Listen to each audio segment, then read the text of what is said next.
Bueno, buenas tardes, bienvenidos y bienvenidas a Sancocho Mundi, el espacio de geopolítica de 070. Con nosotros y nosotras está la profesora Margarita Cadavid, que es una experta en el Medio Oriente y que en los últimos meses pues, ha sido una voz fundamental en medios colombianos para ayudarnos a navegar estos tiempos tan convulsos y ayudarnos a entender todo lo que está en juego en el genocidio en Gaza, pero ahora también en la escalada militar entre Israel, Estados Unidos e Irán. Muchas gracias por estar con nosotros y nosotras, profesora. A ustedes mil gracias, un placer siempre participar en estos espacios para ayudar a entender mucho mejor un contexto que resulta siempre tan complejo y que a veces se reduce o se simplifica tanto a temas puntuales como petróleo, terrorismo o sectarismo religioso y no hay, digamos, unas interconexiones que son indispensables hacer a la hora de explicar el Medio Oriente. Pues muchas gracias, profesora. Vamos al grano. La confrontación directa entre Israel e Irán y después Estados Unidos, que lleva ya más de un año, es un precedente de escalamiento muy peligroso para la región, sin duda. Sin embargo, hace pocos días estos países llegaron a un acuerdo de cese al fuego que hasta ahora ha sido medianamente respetado. ¿Cree usted Ujú. que este acuerdo puede ser la primera piedra para desescalar la confrontación de manera un poco más permanente? ¿O por el contrario, cree usted que es cuestión de tiempo para que estas hostilidades se reanuden? Bueno, digamos que voy a contestar un poco en clave porque las dos posibilidades están sobre la mesa, pero yo quisiera irme un poco a el momento en el que llega esta nueva escalada, porque basándome en eso, digamos, la perspectiva que yo tengo en este momento es que muy seguramente a lo que vamos a llegar, si todo sale como está previsto, es a una negociación. Entonces te va a dar como el por qué por qué lo veo yo de esta manera. Entonces, nosotros estamos hablando de dos países que podríamos decirlo en términos, digamos, un poco más coloquiales, llevan décadas enemistados. Es decir, nosotros estamos hablando de dos países que desde el triunfo de la Revolución Islámica de Irán han tenido, digamos, una distanciamiento y una ruptura en sus relaciones, en tanto la Revolución Islámica de Irán y la llegada al poder del Ayatollah Khomeini genera esta ruptura con Estados Unidos y con el Estado de Israel. En ese contexto, digamos que de ese momento a hoy han pasado varias cosas, sin aburrirlos con tanta historia. Lo primero que hay que decir es, Irán e Israel se confrontaban a través de, digamos, o más bien, Israel atacaba a Irán a través de su servicio secreto, el Mossad, y hacía unos ataques muy puntuales donde nunca realmente, aunque entre líneas se podía leer que habían sido ellos, nunca realmente asumía digamos, la autoría de dichas acciones. E Irán aguantaba, podemos decirlo de esa manera. Eso se llama, usaba la paciencia estratégica, buscando un poco la seguridad, podríamos decirlo así, o en pro de la seguridad. Esto era lo que hacía precisamente Israel, perdón. Luego, lo que empieza a pasar después del 2023, con lo que pasa en Gaza, es que fundamentalmente ya vemos que la paciencia estratégica se agota e Israel también empieza a hacer unos ataques que son directos. Es decir, Israel ya sale y dice, básicamente, fuimos nosotros y estamos atacando porque Irán es una amenaza para el Estado de Israel. Ese es como el escenario. Ahora, el por qué es una amenaza para el Estado de Israel. Yo aquí quisiera decir algo porque, aunque no se dice mucho, esto nos evoca a el caso iraquí muchísimo. Y les voy a decir por qué. Si lo buscan por internet, lo pueden encontrar. En el 2002, Netanyahu, siendo primer ministro, por primera vez ante Naciones Unidas, habla de la amenaza que representa Saddam Hussein en Irak para Israel. Y dice, cito textualmente esas palabras porque estaba en estos días repasando el video y decía, no existe duda posible sobre que Saddam Hussein está desarrollando armamento nuclear. Esas fueron sus palabras. En el 2003 invadieron bajo esa premisa los Estados Unidos y básicamente nunca encontraron ni armas de destrucción masiva ni armamento nuclear. El discurso con Irán viene desde 1996, ¿sí? Ahora, ¿cuál es la diferencia? Irán tiene un programa nuclear. Ese programa nuclear, Irán ha insistido que es con fines pacíficos. También esto hay que decirlo. Son firmantes del Tratado de No Proliferación de Armas Nucleares. El Tratado de No Proliferación de Armas Nucleares permite el desarrollo de programas nucleares y con fines pacíficos. Entonces, el punto está hasta cuánto uranio están em, enriqueciendo y ese enriquecimiento de uranio puede o no ser usado para armamento nuclear. Desde el 96 nos están diciendo esto con respecto a Irán. ¿Listo? Entonces ahí se presenta el primer punto. Hubo un acuerdo con el programa nuclear en la época de Barack Obama. Ese acuerdo lo rompe Donald Trump en su primera presidencia. Y ya viniendo al presente, el jueves, antes de que se presentaran estas negociaciones, este hecho, había unas negociaciones en las cuales Trump estaba hablando con el representante iraní, se estaban hablando los dos para llegar a un acuerdo sobre el programa nuclear. En este acuerdo, y presentaron el borrador, se estaba diciendo que se iba a enriquecer uranio al 3% y el programa continuaba con fines pacíficos. 48 horas después estaba establecida la siguiente reunión, es decir, para el domingo, y el viernes Israel ataca. Entonces, cuando se producen los ataques de Israel, la primera pregunta que se hacen es, pero Trump no estaba negociando y no había dicho que una salida diplomática. Sí, pero Israel no atacó sin que Trump lo supiera, porque sacaron a sus funcionarios del país vecino de Irak y evidentemente eso es una muestra de que, y los británicos hicieron lo propio. Entonces eso es una señal de que estaba anunciado. En ese sentido, y él dijo, pues estamos esperando una negociación, pero no descartamos un ataque. Ahora, ¿cómo esto podría contribuir a una negociación? Porque esto presiona a Irán para llegar a un acuerdo. Y fíjate que ya hoy se está hablando otra vez de la negociación. Entonces, eso desde los intereses estadounidenses de por qué, digamos, dar vía libre a que se produzca este ataque. La situación israelí es más compleja. ¿Por qué Israel ataca en este momento Irán? Entonces, aquí me voy a pegar del argumento israelí, porque yo tengo aquí mis reservas y lo que quiero decir primero es que estamos sentando unos precedentes en el derecho internacional que son nefastos. Por una razón, no existe un concepto que se llame la guerra preventiva por una sencillísima razón. Las amenazas pueden ser reales, pueden ser percibidas, y yo a esa frase le incluiría, pueden ser construidas, que eso ya lo hemos visto antes en la historia, sobre todo cuando se trata de el Medio Oriente y de regímenes en el Medio Oriente. Entonces, no podemos sentar un precedente donde yo diga que un país tal, X, es una amenaza y por lo tanto yo lo voy a atacar. Ahora, hay unos escenarios donde se plantean los dilemas políticos, morales muy fuertes. Por ejemplo, el armamento nuclear, la posesión de armamento nuclear, ¿cierto? Eso nos plantea ante un mundo más inseguro, etcétera, etcétera, pero no sabemos, realmente no sabemos. Hay informes que dicen que Irán está a 3 años. Hay informes que dicen que están enriqueciendo uranio hasta el 60%.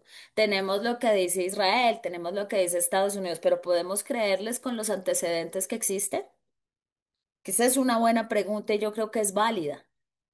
Y entonces, Israel Entonces, hablando desde Israel, ¿cuáles son como esos tres argumentos? Pues el primero es, no pueden permitirse un Irán nuclearizado. ¿Por qué?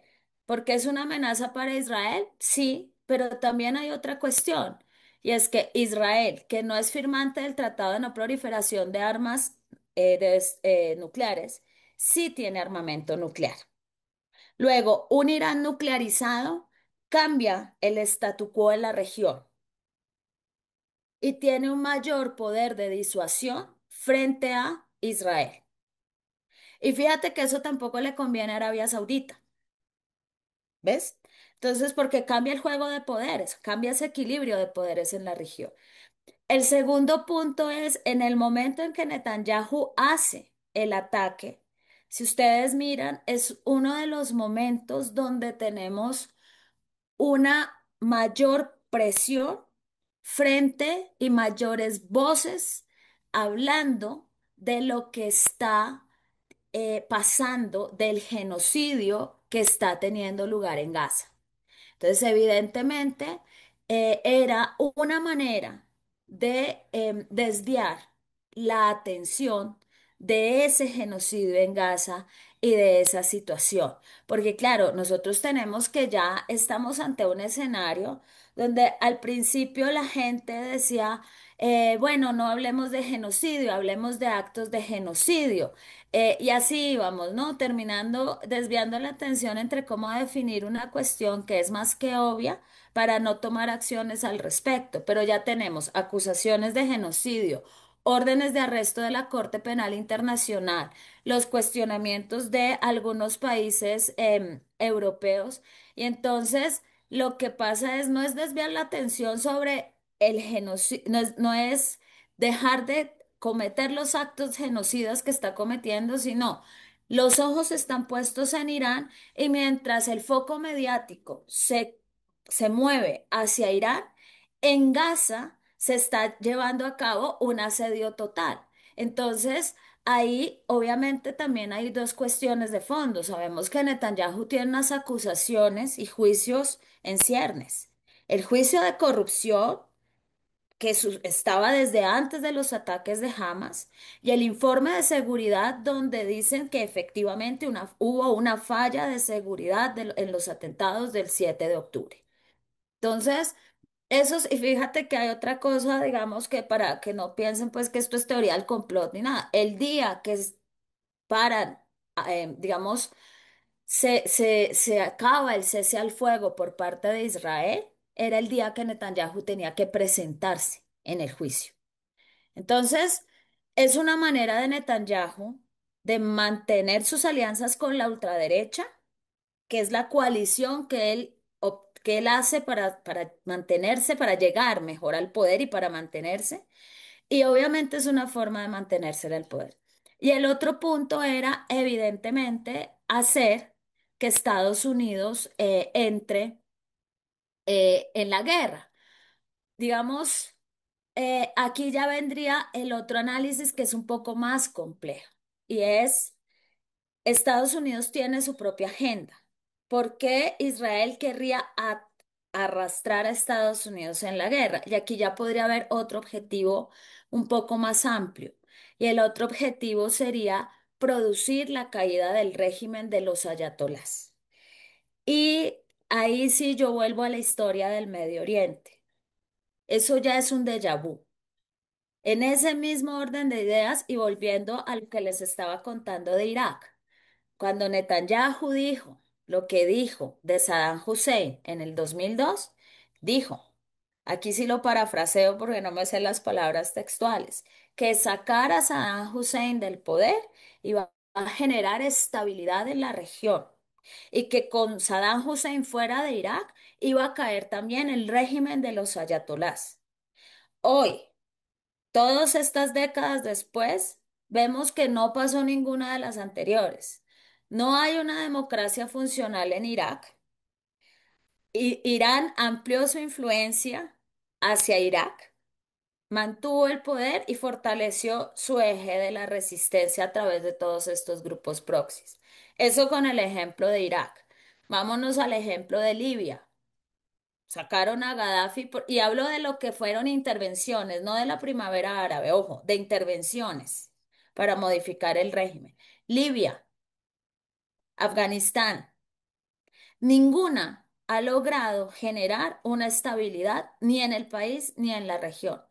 Por lo tanto, la pregunta es si hacer una intervención para sacar el régimen de los ayatolás es una apuesta que Estados Unidos quisiera hacer en este momento y el gobierno de Trump quisiera hacer en este momento. Yo me atrevería a decir que no necesariamente, que el que está interesado es Netanyahu.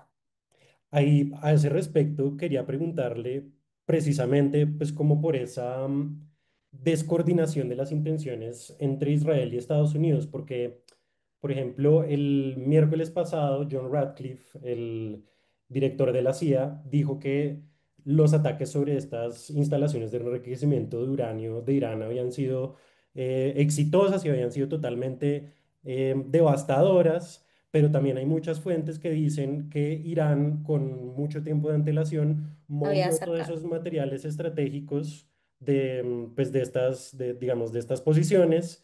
em, y pues mucha gente dice que de hecho hay como un canal de comunicación por debajo cuerda entre Estados Unidos e Irán. Prueba de eso también puede ser el hecho de que Irán, precisamente para dejar abierta la puerta a una posibilidad de desescalamiento después, le avisó a Qatar de la retaliación en Ujú. contra de la base militar de Estados Unidos ahí en Qatar. Entonces quería preguntarle hasta qué punto este comportamiento, digamos, díscolo de Israel y hasta qué punto este déjà vu del que usted habla, pues nos muestra, digamos, como un vínculo muy extraño entre Estados Unidos y, digamos, los medios hegemónicos, no solo de Estados Unidos, sino de Occidente en general, con Israel, porque también es muy evidente, o sea, cuando usted habla de tapar un poco lo que está pasando con el genocidio de Gaza, es muy evidente cómo los medios de comunicación a partir del 13 de junio voltearon totalmente su retórica, dejaron de hablar del genocidio y comenzaron a hablar otra vez del fantasma de la proliferación nuclear y un Ujú. montón de cosas que si bien habían estado en el ambiente desde hacía mucho tiempo, desde hace 30 años, como que no habían sido tan importantes en el discurso público. Entonces, para usted, ¿qué está pasando? ¿Por qué los medios hegemónicos en Occidente y por qué gobiernos tan poderosos en Occidente están, digamos, asumiendo casi que todo el peso de este comportamiento díscolo de Israel en la región? ¿Cuáles son digamos, las connotaciones estratégicas de Occidente para seguirle la cuerda a Israel? Bueno, yo creo que en el escenario internacional esto es algo que trata, si mi memoria no me falla, Barry Busan, que nos habla de amenazas que son amenazas comunes y amenazas compartidas. Son dos conceptos diferentes. Hay una amenaza compartida entre Estados Unidos e Israel. Digamos, ellos tienen una alianza histórica fuertísima que tiene que ver con vínculos históricos, ideológicos y digamos que Estados Unidos en todo momento y cada que puede deja claro que él apoya a Israel, ¿cierto? Pero en este caso es en particular, ¿qué pasa? Y ya te respondo lo de los medios de comunicación. En este caso en particular, ¿qué pasa? Estados Unidos, si ustedes recuerdan, habló de que iba a jugarse con Irán la carta de máxima presión. Desde febrero lo que dijo el gobierno fue, voy a hacer una campaña de máxima presión contra Irán, voy a endurecer sanciones sobre todo lo que tiene que ver contra el petróleo y voy a rechazar levantar cualquier restricción hasta que Irán acepte fíjate lo que pide Estados Unidos ya, y lo dijo así, hasta que Irán acepte la supervisión del programa nuclear. ¿Listo? Pero hay unas líneas rojas en el tema nuclear, y eso, digamos, Steve Witkoff subrayó en algún momento que lo que era la militarización nuclear en Irán, o sea, que alcancen un arma nuclear, es una línea roja para Estados Unidos que no lo van a tolerar y que no lo van a considerar. Digamos, no es deseable, desestabiliza la región y un Irán nuclearizado, lo que te digo, cambia completamente el panorama. Entonces, ¿qué pasa? Estados Unidos necesita asegurar. que puedan tener un control, digámoslo así, que puedan tener un seguimiento de en qué está ese programa nuclear. Israel, por su parte, necesita que no haya ninguna posibilidad ni existencia de un programa nuclear. Y claro, ¿dónde se unen esos dos intereses? A Netanyahu le conviene en este momento, como te decía, desviar el foco de atención, mantenerse en el poder, para mantener sus alianzas y mantener internamente, que esto se me olvidó decirlo, mantener internamente ese discurso de la militarización de la sociedad israelí donde frente a una amenaza persistente de todos los enemigos que ellos tienen y que se crean además, entonces tienen que estar siempre en estado de alerta y en estado, incluso me atrevería a decir, a veces piensa uno de guerra permanente. Entonces, esto es lo que mueve a que de todas maneras Estados Unidos haga los tres bombardeos. La información que tú acabas de mencionar es efectivamente la que tienen todos. Parece ser que de la planta nuclear de Fjordov, que era la que estaba subterránea, que para eso era que necesitaban el armamento del Pentágono porque ningún otro armamento llegaba ahí. Entonces esa era como la de mayor capacidad, pero dicen que sacaron antes lo que tenían, que llevaron de Fordow, ellos bombardean tres, Fordow, Natanz, perdón, e Isfahan. Y parece que de Fordow, que era la más avanzada, es de donde sacan el uranio. Esa es información que no tenemos. Que hay un canal abierto de comunicación entre Irán y Estados Unidos, eso es claro. Y que Estados Unidos prefiere una salida negociada, y por eso te digo, esta fue la máxima presión. Decirle a Irán, mire, estamos dispuestos a atacarlos también. ¿Usted está dispuesto a esto o prefiere negociar? Y para Irán también es un momento para la negociación. ¿Por qué? Porque la presión económica sí desestabiliza al gobierno de los ayatolás. Ningún sistema político funciona con una crisis económica en ciernes y Irán viene muy mal por el embargo, pero también por los efectos del COVID y no se han podido recuperar. A ese Entonces, respecto, como digamos, la dimensión económica de esta confrontación, también hay muchas fuentes, digamos, pues no, para no ser conspiranoico, pero digamos, hay muchas ujú, personas que dicen que el tempo del ataque israelí del 13 de junio también tiene que ver con el hecho de que un par de semanas antes de ese ataque se culminó la construcción de la conexión por tierra entre Irán y China. Y hay que tener en cuenta que en este momento alrededor del 90% ujú, del petróleo de Irán lo compra China. vamos. Ujú. Y la construcción de esta, digamos, de esta vía de conexión terrestre a través de Asia Central, que fue culminada 2 semanas antes, pues le permitiría, digamos, una amplitud estratégica a Irán en el sentido de que, por ejemplo, bloquear el estrecho de Hormuz, que finalmente no lo hizo, pero digamos, bloquear el estrecho de Hormuz podría ser en un futuro algo viable, teniendo en cuenta que Irán podría sacar gran parte de su petróleo por tierra y no por el estrecho de Hormuz. ¿Usted qué piensa de este, digamos, como de esta dimensión económica y cómo entran otras potencias, por ejemplo, China, en la ecuación? Fíjate que no, en ese sentido hay que tener en cuenta precisamente que el embargo del petróleo no le permite a Irán sacar el petróleo hacia Europa y hacia los países occidentales.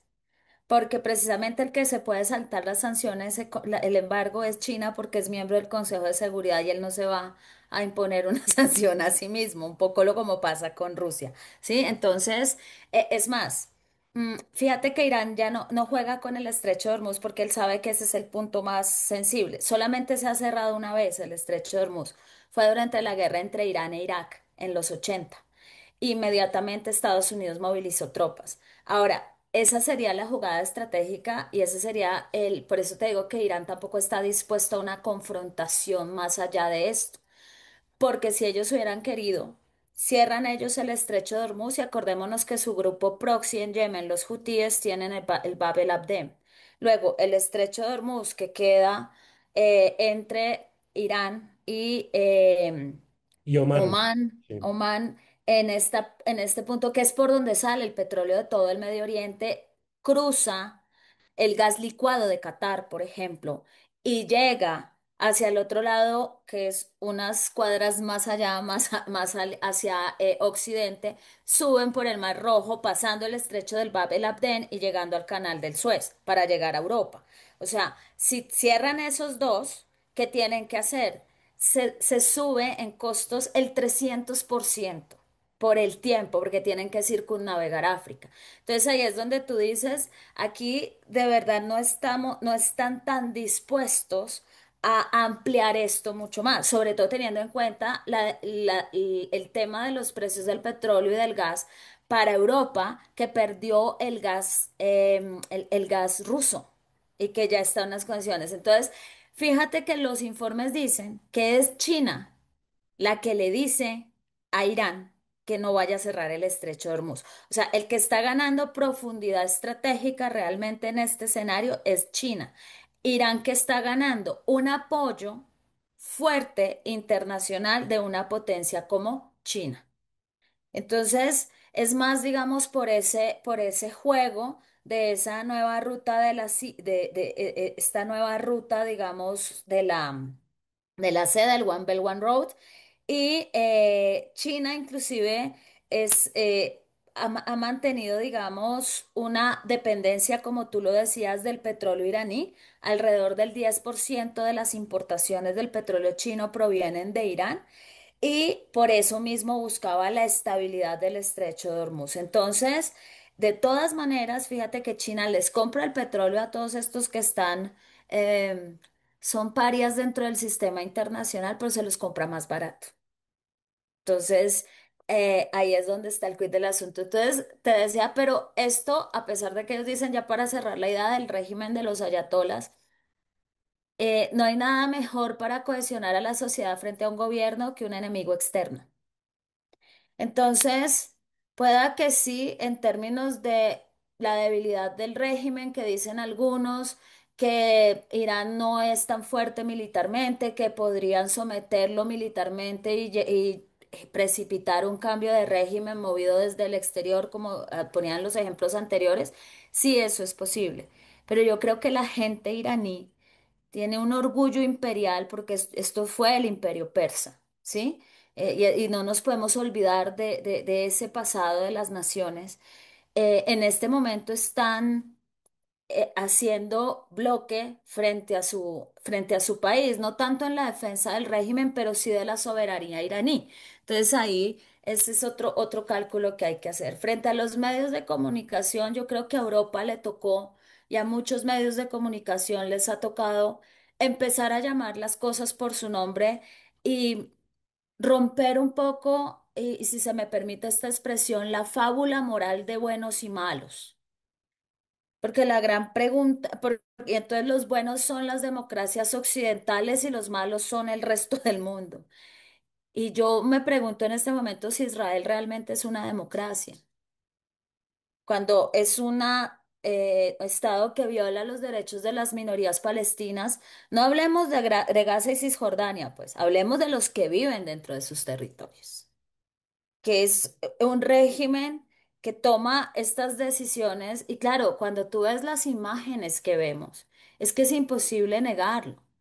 Cuando estás viendo que tenemos unos informes donde por consecuencia directa, o sea, solo hablemos de la directa, es decir, por bombardeos, entradas de los militares, hablamos de 57.000, creo que van las cifras, me perdonan si están un poco falseadas porque no las... Pero la revista Lancelot, Lancet, perdón, no Lancelot, estoy pensando en los Caballeros de la Mesa Redonda y el Rey Arturo. La revista Lancet y otros informes médicos hablan de más de 165.000 muertos derivados no de la guerra, sino de las condiciones del bloqueo y el sometimiento al hambre en el que está la población en Gaza. Frente a esto, nosotros hemos empezado a ver más marchas, porque por fortuna las generaciones que me preceden, los que son más jóvenes, tienen una mayor conciencia y se movilizan más frente a estos temas. Entonces uno ve marchas en España, en Holanda, en que la gente sale masivamente y tú sabes que eso tiene costos políticos, porque esos son los votantes de estos gobiernos.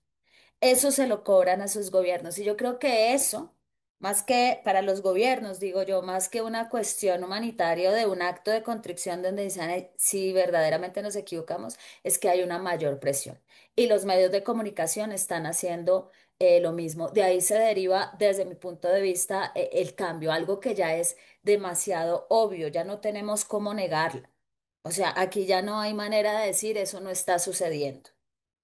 A ese respecto, precisamente le quería eh, preguntar esta cosa, es decir, ya, como usted bien dice, es totalmente evidente el genocidio. Eso ha suscitado pues una ola tras ola de rechazo a nivel internacional, sobre todo por parte de la sociedad civil, pero como usted bien dice, esa presión de la sociedad civil ha hecho que los medios hegemónicos se muevan un poco más en ese sentido, ha hecho que en el seno de Europa, por ejemplo, Pedro Sánchez, por lo menos en términos de discurso, diga que hay que embargar a Israel en términos armamentísticos y todo, así pues por debajo de cuerda siga pues Apoyando. vendiéndoles y comprándoles armas, pero digamos que por lo menos ya el discurso de los medios hegemónicos y de algunos gobiernos occidentales van muy por el lado de reconocer que hay un genocidio en Gaza y muchos han pedido el reconocimiento, por ejemplo, del Estado palestino, etcétera. Entonces, la pregunta que surge inevitablemente es,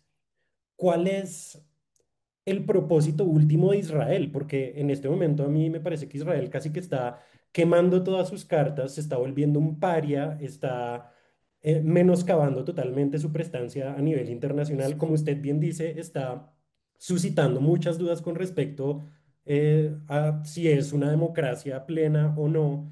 Entonces, para usted, ¿cuáles son los objetivos a largo plazo de Israel y por qué Israel está, digamos, metiéndole toda la carne al asador a este genocidio, a pesar de, pues, todas las repercusiones que eso podría tener a nivel internacional en contra no solo de, llamémoslo, régimen de Benjamín Netanyahu, sino también para el Estado de Israel como un todo? Mira, yo creo que el objetivo de Israel es ocupar y anexarse Gaza. O sea, el objetivo real de todo esto, con todo el costo que tú estás diciendo, es ese. Porque evidentemente nosotros pasamos también en este sentido por varias fases, ¿no? Creo que en un primer momento, cuando ocurren los ataques de Hamas de octubre, del 7 de octubre del 2023, evidentemente todos estamos de acuerdo, creo que eso tampoco se puede negar, en que esto fue un acto que violó cualquier principio del derecho internacional humanitario porque se dirigió a civiles, a personas no combatientes protegidas por el derecho internacional humanitario. ¿Listo? Entonces aquí estábamos frente a una acción reprochable bajo toda perspectiva. En ese primer momento todos sabíamos que Israel iba sí o sí a responder. Eso era evidente. Y incluso se cuestionó el concepto de legítima defensa o no, y se cuestiona porque el concepto de legítima defensa es para un Estado, y si consideramos que Gaza es también un territorio ocupado, aunque no haya presencia militar permanente, pero hay control sobre sus fronteras, eso convertiría a Hamas en un grupo de resistencia, ¿sí? Entonces hay una cantidad de elementos que hay que tener en cuenta. Entonces en ese primer momento hablamos de una legítima defensa que tiene que cumplir con principios del DIH. ¿Cuál?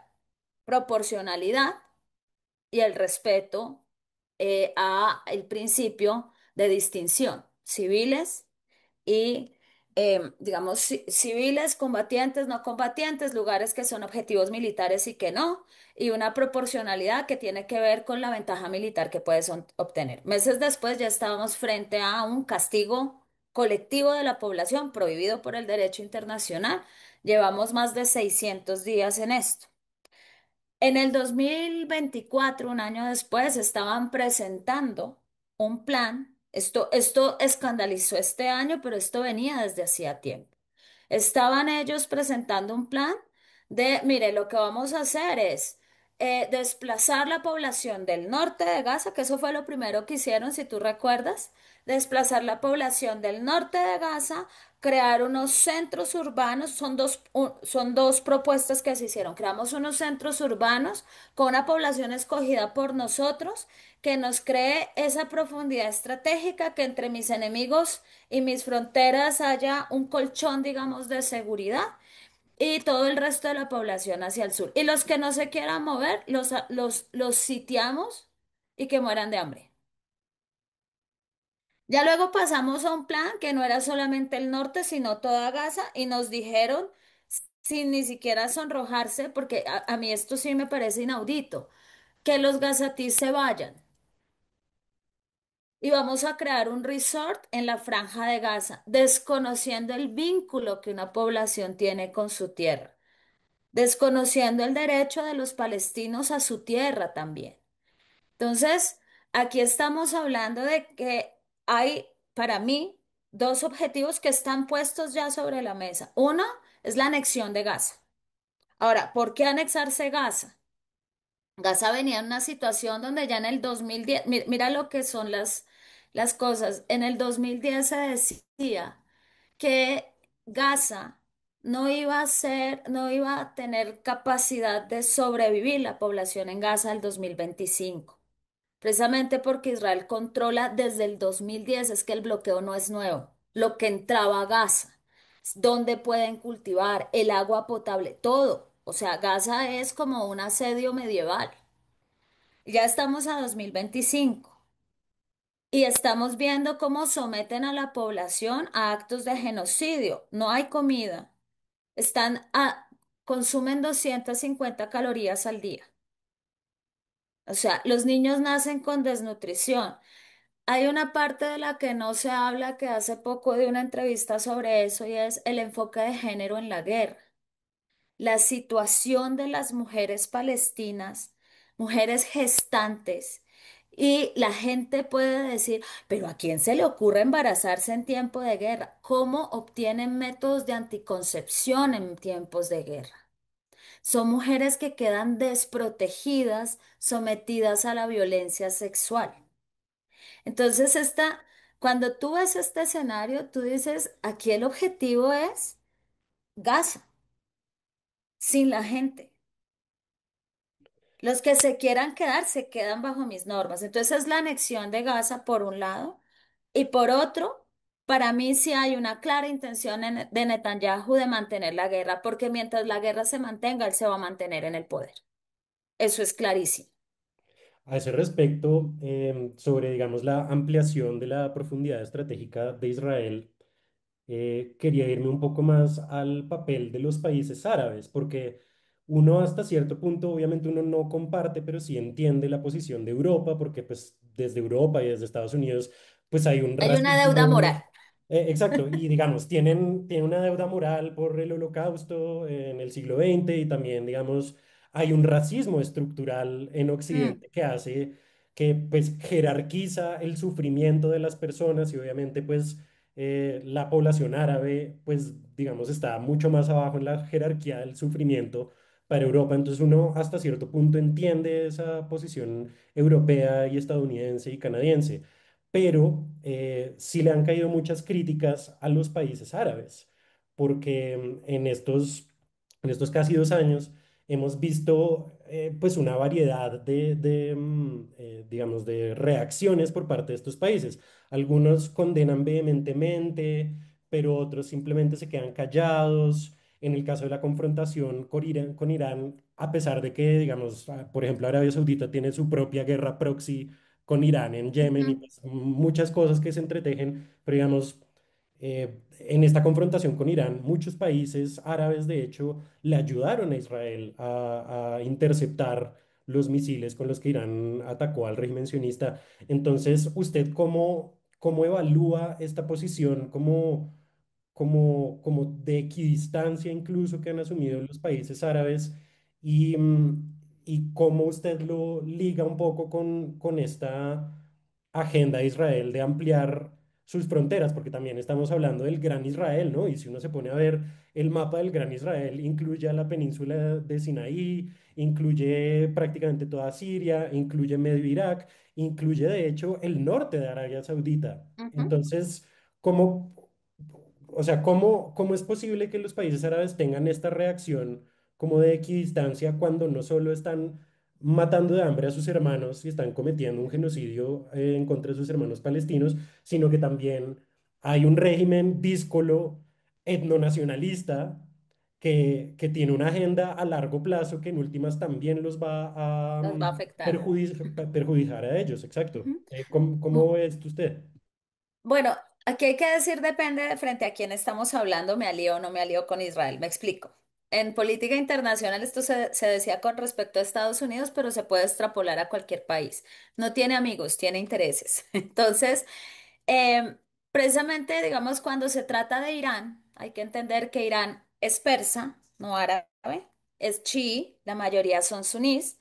Tiene unos apoyos chiíes en ese eje de la resistencia que les decía yo, donde hay mayoría de población chií en ese Medio Oriente. En Irak, en Siria hay una población chií que no es mayoría, es minoría.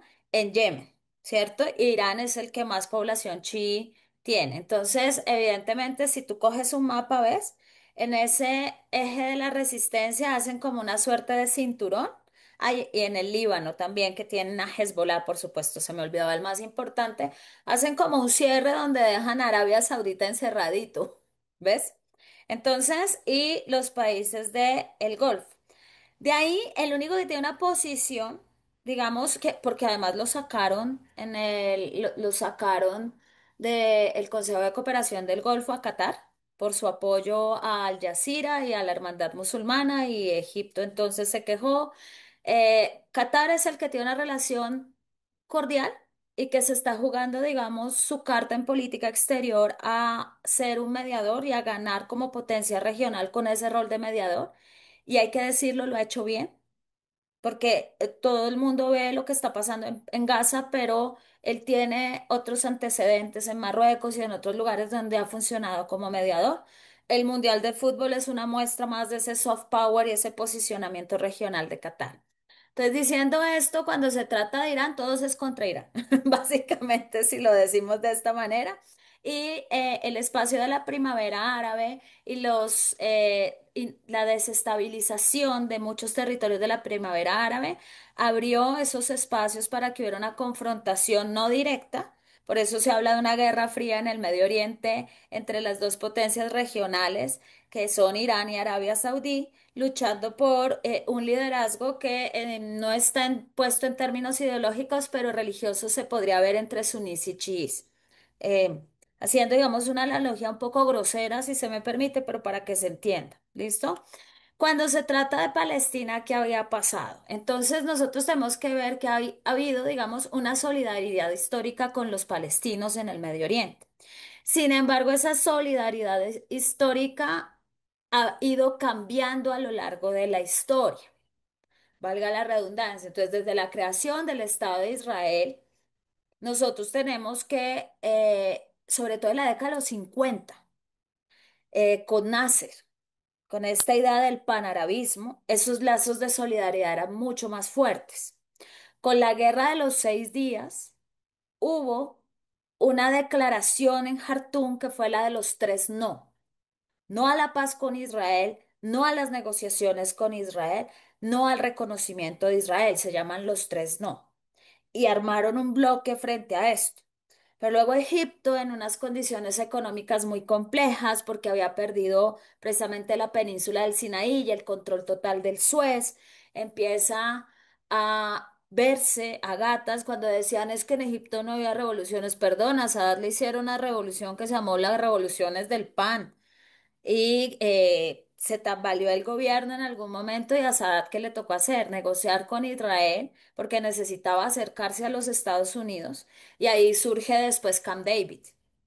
Y entonces, y la 242 que dice paz por territorio. Entonces, el reconocimiento del Estado de Israel y su derecho a vivir en paz y que Israel devuelva los territorios ocupados en el 67. Entonces, en ese momento... Él rompe el no y a Egipto lo sacan de la Liga Árabe, lo castigan, bueno, y a Sadat lo matan, ¿no? Hay un grupo fundamentalista que asesina a Sadat y sube Mubarak al poder. Pero a partir de ahí, digamos, los países árabes habían apoyado la creación de un Estado palestino. Muchos son receptores, caso del Líbano, caso de Siria, son receptores de toda esta gente que tuvo que dejar su hogar, etcétera, etcétera. Pero entonces, el otro que también tiene relaciones o que tenía relaciones era Jordania. Entonces, Egipto y Jordania ya habían dado el paso a un establecimiento de relaciones con Israel y habían buscado actuar, digamos, como mediadores. Qatar, pero entonces ahí vemos que viene otro momento. Entonces Israel y el ataque de Hamas se presenta precisamente en ese momento. Los acuerdos Los acuerdos de Abraham, Abraham, sí, sí. exacto, esos acuerdos de Abraham que buscaban la normalización de relaciones, porque claro, Israel también si quiere ser una potencia regional, uno no puede ser potencia si no es líder de nadie. Dime, ¿qué liderazgo tiene Israel en el Medio Oriente si nadie lo sigue? Si tú no tienes a quién liderar, ¿eres líder? Entonces eso pasa también con los estados. Entonces Israel necesitaba mejorar eso. Y el último que faltaba, Emiratos Árabes Unidos, em, el caso de Arabia Saudita y otros, ¿cuál fue? Entonces ellos empiezan a normalizar relaciones, faltaba Arabia Saudí y con lo de Gaza, pues Arabia Saudí se sale de los acuerdos Abraham. Entonces, hay que entender que la mayoría de los países, Arabia Saudita, Emiratos Árabes Unidos, habían priorizado la normalización de relaciones con Israel. Ellos ya lo tenían claro. Después de esto, obviamente, con el genocidio, porque uno vio a una Arabia Saudita muy callada al principio. Luego ya empezaron a levantar su voz, pero lo que es, por ejemplo, en la opinión pública de estos países árabes, pues apoyan, por supuesto, la causa palestina. Luego a los gobiernos, ¿qué les toca hacer? Así haya otros intereses, tienen que alinearse en contra de en favor, perdón, de Gaza. Ahora, hay una desconfianza, por supuesto, hacia Hamas. ¿Por qué? Por la relación de Hamas con Irán. Entonces, por eso te digo que ellos, uno podría decir, por eso es ambivalente, porque por un lado apoyan al pueblo palestino, pero están divididos sobre cómo lidiar con Hamas. ¿Sí? Que ese apoyo no se extienda a una solidaridad con un grupo que es un grupo proxy de los iraníes y que pone en riesgo sus propios intereses. De ahí viene esa ambivalencia en el posicionamiento. En los roles más activos, que creo que todo el mundo lo sabe, pero vale la pena mencionarlo, ¿quiénes son? Qatar y Egipto, que históricamente, digamos, por la relación que tienen con para que uno pueda ser mediador, y esto hay mucha gente que dice, no, eso no es así, un mediador tiene que ser parcial y neutral, imparcial, perdón, y neutral.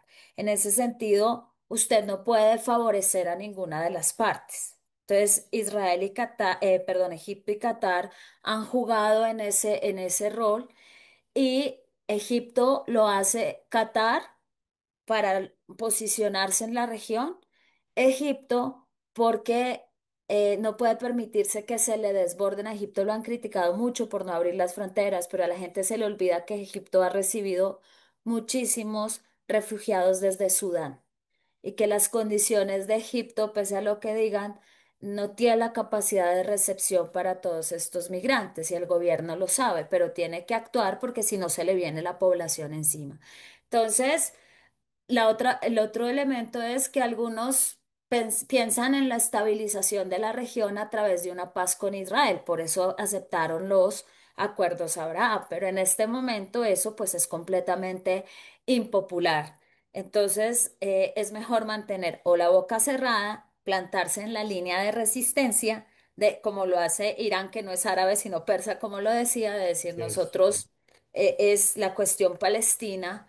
em, es central y hasta que no haya un Estado palestino, pero para otros se han ido moviendo hacia sus propios escenarios, sus propios problemas. Ahora, hay un escenario que también que es la gran paradoja del Medio Oriente y de esta fábula moral que creamos de buenos y malos que te decía yo.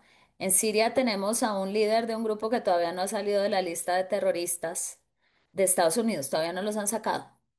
Entonces, pero ya se reunió Trump con él, ¿no? Entonces, lo de Siria también a futuro va a presentarnos una serie de, vamos a ver qué pasa. A mí no me convence que una cortada de barba y un traje le quite, le quite todo ese pasado nefasto de haber sido parte de Al Qaeda, el Frente al-Nusra en Siria, al nuevo líder sirio.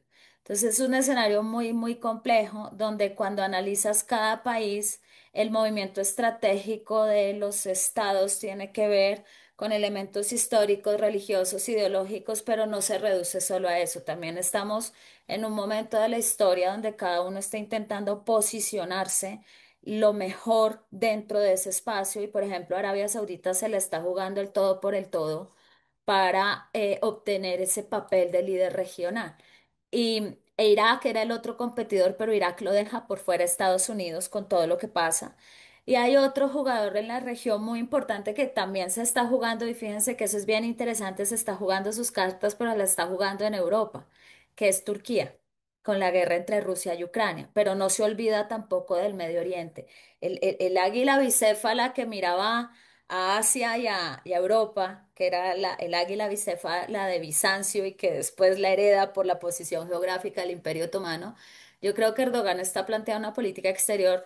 Uno puede estar o no de acuerdo con Erdogan, sin lugar a dudas, como pasa con el gobierno de Irán, pero sin lugar a dudas la política exterior turca es una política exterior bastante exitosa en términos de reposicionamiento de Turquía. Yo creo que nunca habíamos visto una Turquía tan activa en el sistema internacional y tan protagonista dentro del sistema internacional. Con base en este panorama que usted nos plantea, como de unas agendas nacionales muy específicas y pues unas cartas que se están jugando muy fuertemente, mirando hacia adelante, mirando hacia el futuro, ¿cuáles escenarios cree que se pueden estar abriendo? Me gustaría que nos diera tal vez un escenario neutro, uno positivo, digamos, como optimista, digamos, más que positivo, y otro pesimista. ¿Cómo ve el futuro en el Medio Oriente teniendo en cuenta todo esto que nos acaba de decir? Bueno, yo diría que hay que mirarlo desde varias aristas, ¿no? Porque tenemos varios focos en el Medio Oriente. Entonces, evidentemente, yo sí creo que la paz en el Medio Oriente y la estabilización en el Medio Oriente pasa por una solución de la cuestión palestina. Y ya no se puede hablar en este momento de una solución en la cuestión palestina de unos acuerdos o unos tratados. No, hay que hablar de la creación del Estado palestino. Sin embargo, ese escenario tristemente está muy lejos hoy, muy lejos porque no hay unas condiciones mínimas, no están los apoyos internacionales necesarios para presionar a las partes a una negociación. Y creo que esto ha dejado unas heridas abiertas en la población que la reconstrucción de ese tejido social es muy compleja. Y con los discursos, esos discursos genocidas, porque yo sí tengo que decirlo, aquí tiene que haber, y aquí cito a un amigo mío, a Mauricio Jaramillo, que dice, no puede haber Palestina hoy sin justicia para ambas partes, ¿no? Sin ver a los que cometieron crímenes de guerra pagar por esos crímenes de guerra. Sin eso no es posible la reconstrucción del tejido social. Entonces me parece que una estabilización es imposible con eso, sin eso. O sea, porque vamos a seguir teniendo en el escenario una población sometida a una ocupación militar. Y llevamos 75 años en ese escenario. Yo creo que no hay población que resista esto. La gente dice, sobre todo en estos discursos que uno escucha en los espacios académicos, es que no hay un estado, una causa que tenga más apoyo que la causa palestina. Y yo, una cosa es tener visibilidad, una cosa es que se hable. Y hablamos cuando hay estas escaladas. Pero otra muy diferente es que haya habido una intención seria y una propuesta seria y justa, porque propuestas ha habido, pero no son propuestas justas. Eso por un lado.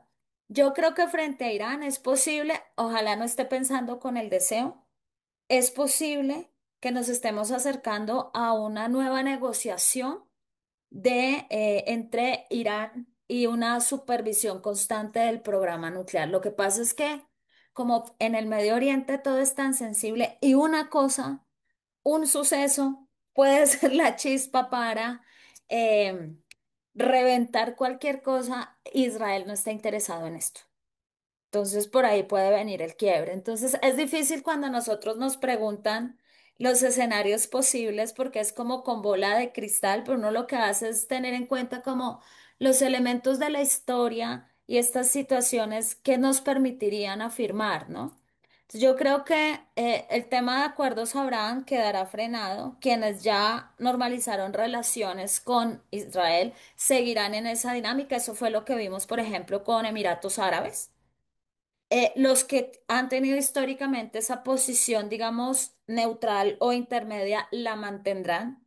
Yo no veo que Qatar vaya a moverse para a inclinar la balanza en favor de uno u otro. Yo creo que él se la está jugando y está haciendo un buen papel y eso le da liderazgo, entonces se va a quedar ahí.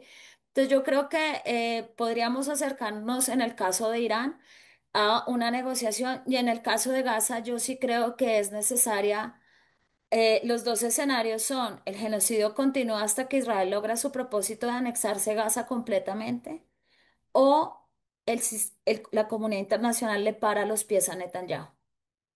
Y para esto hay que tomar acciones concretas. O sea, ya no puede, ya tenemos que pasar del discurso, ya tenemos que pasar de condenar. Y acciones concretas me refiero a, ya algunos han tomado, no vamos a venderle armas a Israel, no vamos a comprar productos israelíes, como hicieron con el apartheid en Sudáfrica, porque es la única forma que yo veo en este momento de salir realmente de esta situación. Entonces yo creo que eso es como lo que tenemos hoy en el Medio Oriente.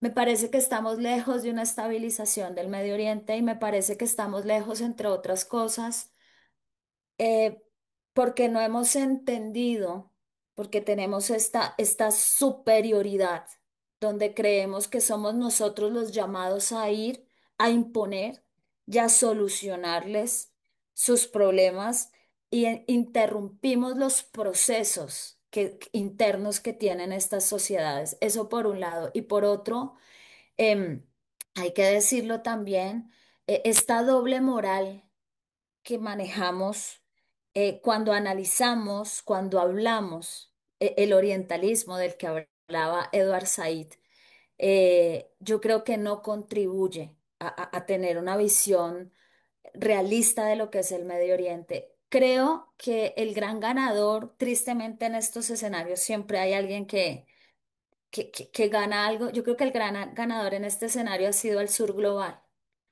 que se apropió de una causa que le correspondía, además, para ser el que alzó la voz primero, una Sudáfrica que me parecía además maravilloso porque tenía la altura moral Poético, para ¿no? hacerlo. Sí, claro. O sea, con la altura moral, con todo, y que se levantara Sudáfrica y fuera el primero en decir y que asumiera los costos que se venía. Inclusive yo diría aquí me van a caer encima, pero no me importa. La gente puede o no querer a Petro también, pero me parece que lo del presidente estuvo bien. Digamos, es una posición seria, es una posición que va acorde a lo que nosotros queremos como país de procesos de reconciliación social, de reconocimiento al otro y de no volver la vista al otro lado para simplemente hacer de cuenta que no está pasando nada. Entonces yo creo que sí, y yo creo que tenemos ya como final de reflexión, a mí sí me gustaría decir una cosa, yo creo que tenemos que dejar de apropiarnos de las causas como si fueran cuestiones de izquierda o de derecha. Hay cosas que son de la humanidad. Y no es por ser tibio, porque claro, hay posicionamientos políticos necesarios, pero yo creo que hay causas que no deberían vincularse a esto. Por ejemplo, el genocidio palestino no debería ser una causa de la derecha o de la izquierda, debería ser una causa de la humanidad. El hecho de que a mí no me guste un régimen No me puede dar la libertad para ir y bombardear sin que haya habido un ataque, sin que yo tenga una causa legítima. Porque si a mí me lo preguntas hoy, yo me siento más amenazada por este Israel de Netanyahu nuclearizado que por el programa nuclear iraní. Porque yo veo un Netanyahu que es capaz de hacer lo que sea, lo que sea. Entonces ahí es donde nosotros tenemos que dejar esta fábula moral de los buenos y los malos, donde los buenos son Occidente y los malos todo lo demás. Y entonces todo lo que hacen los buenos está bien, porque no es qué se hace, sino quién lo hace. Y son los actos, no el quién. Entonces, si está mal hecho, lo siento, no importa quién. Y nosotros, si tú piensas, el derecho internacional se construyó con un derramamiento de sangre durísimo, o sea, fue el Holocausto, fue la Segunda Guerra Mundial, la primera, y construimos unas reglas para tratar de humanizar el acto más inhumano que hay, que es la guerra, para que hoy estemos violando todo. Es que yo a veces les digo a mis estudiantes de la universidad, yo creo que están violando hasta normas que no hemos creado. Si tú coges, es de manual, o sea que uno dice, pero es increíble y que no pase nada. Entonces yo creo que esa es la gran lección. Yo creo que estamos frente a un momento de transformación, de cambios en el sistema internacional que normalmente son así, pero esto nos tiene que llevar a una reflexión profunda de reforma en muchas de nuestras instituciones internacionales. Lo que no podemos dejar es un legado de la ley del más fuerte, ni de superioridad racial y moral, que es en lo que estamos en este momento. Pues, profesora David, le agradezco mucho por su tiempo, de verdad. Esta entrevista fue muy esclarecedora, fue muy honesta también y pues nos alegra mucho tenerla acá en Sancocho Mundi porque consideramos que es un deber de los medios independientes como 070, darle voz y darle espacio, digamos, a voces que pues nos puedan aportar más allá de lo que están diciendo los medios hegemónicos y que puedan ser así de directas y así de honestas con respecto a lo que piensan. Entonces, pues nada, muchas gracias por plantearnos este panorama, por aclararnos un poco todo lo que está en juego en Medio Oriente, a la sazón de pues este escalamiento de la confrontación entre Israel e Irán, así como el genocidio en Gaza. Y pues nada, esperamos contar con usted, ojalá para temas no tan atroces como este. Muchas gracias, profe. Eso espero, espero que estemos hablando después del desescalamiento entre Irán y no de una nueva, de un nuevo enfrentamiento y obviamente del fin del genocidio en Gaza. Muchas gracias y bueno, yo hablo mucho y sé que mucha gente habla de la objetividad, pero realmente creo que hay momentos donde uno tiene que tomar posturas claras frente a ciertos hechos y que no es un acto de honestidad, sino como te decía, un acto, digamos, de humanidad, de alzar la voz frente a lo que uno considera que no está bien. Entonces, pues muchas gracias por la invitación y claro que sí, cuando quieras, por aquí estaré otra vez. Muchas gracias, profe.